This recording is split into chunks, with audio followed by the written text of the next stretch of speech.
Pragmatism by William James. Lecture 5. Pragmatism and Common Sense. In the last lecture we turned ourselves from the usual way of talking of the universe's oneness as a principle sublime in all its blankness, towards a study of the special kinds of union which the universe enfolds. We found many of these to coexist with kinds of separation equally real. How far am I verified is the question which each kind of union and each kind of separation asks us here, so as good pragmatists we have to turn our face toward experience, towards facts. Absolute oneness remains but only as an hypothesis, and that hypothesis is reduced nowadays to that of an omniscient knower who sees all things without exception as forming one single systematic fact. But the knower in question may still be conceived either as an absolute or as an ultimate, and over against the hypothesis of him in either form the counter-hypothesis that the widest field of knowledge that ever was or will be still contains some ignorance may be legitimately held. Some bits of information always may escape. This is the hypothesis of noetic pluralism which monists consider so absurd. Since we are bound to treat it as respectfully as noetic monism until the facts shall have tipped the beam, we find that our pragmatism, though originally nothing but a method, has forced us to be friendly to the pluralistic view. It may be that some parts of the world are connected so loosely with some other parts as to be strung along by nothing but the copula and. They might even come and go without those other parts suffering any internal change. This pluralistic view of a world of additive constitution is one that pragmatism is unable to rule out from serious consideration. But this view leads one to the farther hypothesis that the actual world, instead of being complete eternally as the monists assure us, may be eternally incomplete and at all times subject to addition or liable to loss. It is at any rate incomplete in one respect, and flagrantly so. The very fact that we debate this question shows that our knowledge is incomplete at present and subject to addition. In respect of the knowledge it contains, the world does generally change and grow. Some general remarks on the way in which our knowledge completes itself, when it does complete itself, will lead us very conveniently into our subject for this lecture, which is common sense. To begin with, our knowledge grows in spots. The spots may be large or small, but the knowledge never grows all over. Some old knowledge always remains what it was. Your knowledge of pragmatism, let us suppose, is growing now. Later its growth may involve considerable modification of opinions which you previously held to be true, but such modifications are apt to be gradual. To take the nearest possible example, consider these lectures of mine. What you first gain from them is probably a small amount of new information, a few new definitions or distinctions or points of view. But while these special ideas are being added, the rest of your knowledge stands still, and only gradually will you line up your previous opinions with the novelties I am trying to instill, and modify to some slight degree their mass. You listen to me now, I suppose, with certain prepossessions as to my competency, and these affect your reception of what I say. But were I suddenly to break off lecturing and to begin to sing "We won't go home till morning" in a rich baritone voice, not only would that new fact be added to your stock, but it would oblige you to define me differently, and that might alter your opinion of the pragmatic philosophy, and in general bring about a rearrangement of a number of your ideas. Your mind in such processes is strained, and sometimes painfully so, between its older beliefs and the novelties which experience brings along. Our minds thus grow in spots, and like grease spots the spots spread. But we let them spread as little as possible.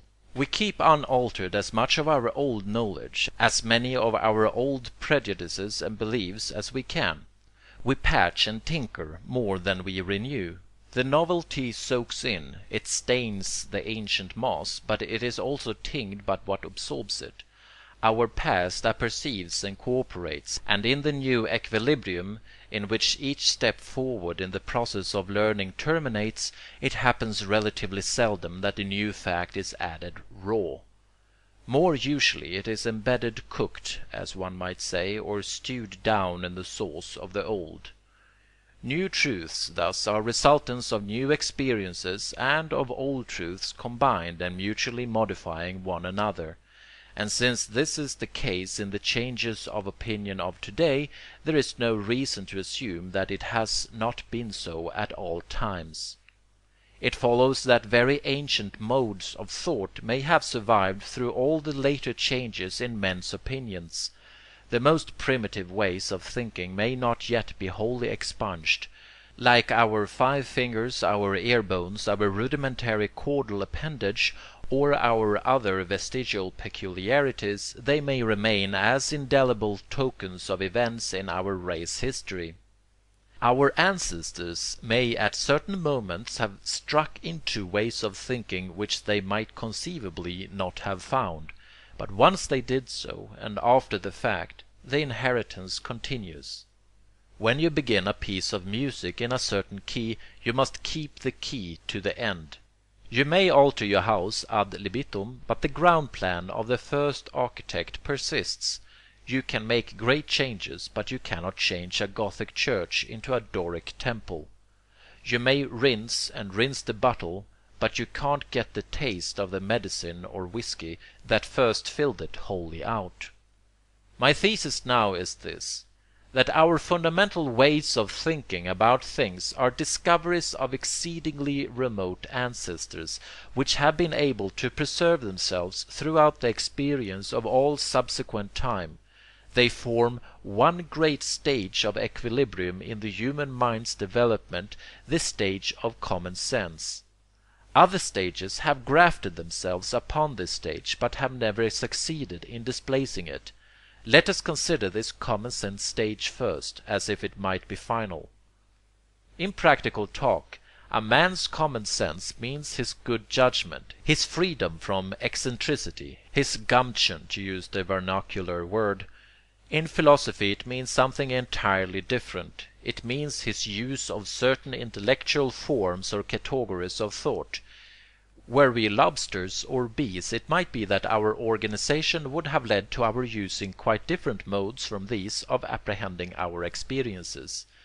It might be, too, we cannot dogmatically deny this, that such categories, unimaginable by us today, would have proved on the whole as serviceable for handling our experiences mentally as those which we actually use. If this sounds paradoxical to anyone, let him think of analytical geometry. The identical figures which Euclid defined by intrinsic relations were defined by Descartes by the relations of their points to adventitious coordinates, the result being an absolutely different and vastly more potent way of handling curves. All our conceptions are what the Germans call Denkmittel, means by which we handle facts by thinking them. Experience merely as such doesn't come ticketed and labeled. We have first to discover what it is. Kant speaks of it as being in its first intention a Gewühl der Erscheinungen, a Rhapsodie der Wahrnehmungen, a mere motley which we have to unify by our wits. What we usually do is first to frame some system of concepts mentally classified, serialized, or connected in some intellectual way, and then to use this as a tally by which we keep tab on the impressions that present themselves. When each is referred to some possible place in the conceptual system, it is thereby understood. This notion of parallel manifolds with their elements standing reciprocally in one-to-one relations is proving so convenient nowadays in mathematics and logic as to supersede more and more the older classificatory conceptions. There are many conceptual systems of this sort, and the sense manifold is also such a system. Find a one-to-one relation for our sense impressions anywhere among the concepts, and in so far forth you rationalize the impressions. But obviously you can rationalize them by using various conceptual systems. The old common sense way of rationalizing them is by a set of concepts, of which the most important are these: thing, the same or different, kinds, minds, bodies, one time, one space, subjects and attributes, causal influences, the fancied, the real. We are now so familiar with the order that these notions have woven for us out of the everlasting weather of our perceptions that we find it hard to realize how little of a fixed routine the perceptions follow when taken by themselves. The word weather is a good one to use here. In Boston, for example, the weather has almost no routine, the only law being that if you have had any weather for 2 days, you will probably, but not certainly, have another weather on the third. Weather experience as it thus comes to Boston is discontinuous and chaotic. In point of temperature, of wind, rain, or sunshine, it may change 3 times a day. But the Washington Weather Bureau intellectualizes this disorder by making each successive bit of Boston weather episodic. It refers it to its place and moment in a continental cyclone, on the history of which the local changes everywhere are strung as beads are strung upon a cord. Now it seems almost certain that young children and the inferior animals take all their experiences very much as uninstructed Bostonians take their weather. They know no more of time or space as world receptacles, or of permanent subjects and changing predicates, or of causes, or kinds, or thoughts, or things, than our common people know of continental cyclones.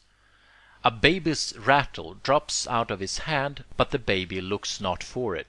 It has gone out for him, as a candle flame goes out, and it comes back when you replace it in his hand, as the flame comes back when relit.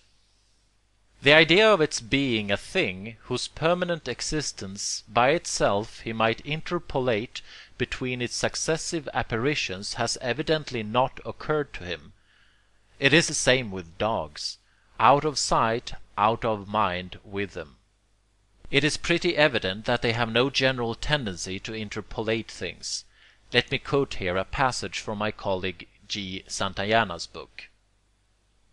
If a dog while sniffing about contentedly sees afar off his master arriving after long absence, the poor brute asks for no reason why his master went, why he has come again, why he should be loved, or why presently while lying at his feet you forget him and begin to grunt and dream of the chase. All that is an utter mystery, utterly unconsidered. Such experience has variety, scenery, and a certain vital rhythm. Its story might be told in dithyrambic verse. It moves wholly by inspiration, every event is providential, every act unpremeditated. Absolute freedom and absolute helplessness have met together. You depend wholly on divine favor. Yet that unfathomable agency is not distinguishable from our own life. But the figures even of that disordered trauma have their exits and their entrances, and their cues can be gradually discovered by a being capable of fixing his attention and retaining the order of events. In proportion as such understanding advances, each moment of experience becomes consequential and prophetic of the rest. The calm places in life are filled with power and its spasms with resource. No emotion can overwhelm the mind, for of none is the basis or issue wholly hidden. No event can disconcert it altogether, because it sees beyond. Means can be looked for to escape from the worst predicament, and whereas each moment had been formerly filled with nothing but its own adventure and surprised emotion, each now makes room for the lesson of what went before and surmises what may be the plot of the whole. Footnote: The Life of Reason, Reason in Common Sense, 1905, page 59. Even today, science and philosophy are still laboriously trying to part fancies from realities in our experience, and in primitive times they made only the most incipient distinctions in this line. Men believed whatever they thought with any liveliness, and they mixed their dreams with realities inextricably.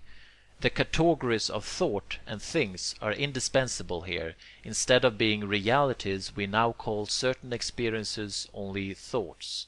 There is not a category among those enumerated of which we may not imagine the use to have thus originated historically and only gradually spread. That one time which we believe in, and in which each event has its definite date, that one space in which each thing has its position, these abstract notions unify the world incomparably, but in their finished shape as concepts, how different they are from the loose unordered time and space experiences of natural men. Everything that happens to us brings its own duration and extension, and both are vaguely surrounded by a marginal more that runs into the duration and extension of the next thing that comes. But we soon lose all our definite bearings, and not only do our children make no distinction between yesterday and the day before yesterday, the whole past being churned up together, but we adults still do so whenever the times are large. It is the same with spaces. On a map I can distinctly see the relation of London, Constantinople, and Pekin to the place where I am. In reality I utterly fail to feel the facts which the map symbolizes. The directions and distances are vague, confused, and mixed. Cosmic space and cosmic time, so far from being the intuitions that Kant said they were, are constructions as patently artificial as any that science can show. The great majority of the human race never use these notions, but live in plural times and spaces, interpenetrant and durcheinander. Permanent things, again, the same thing and its various appearances and alterations, the different kinds of thing, with the kind used finally as a predicate of which the thing remains the subject. What a straightening of the tangle of our experience's immediate flux and sensible variety does this list of terms suggest! And it is only the smallest part of its experience's flux that anyone actually does straighten out by applying to it these conceptual instruments. Out of them all our lowest ancestors probably used only, and then most vaguely and inaccurately, the notion of the same again. But even if you had asked them whether the same were a thing that had endured throughout the unseen interval, they would probably have been at a loss, and would have said that they had never asked that question or considered matters in that light. End of Lecture 5, Part 1.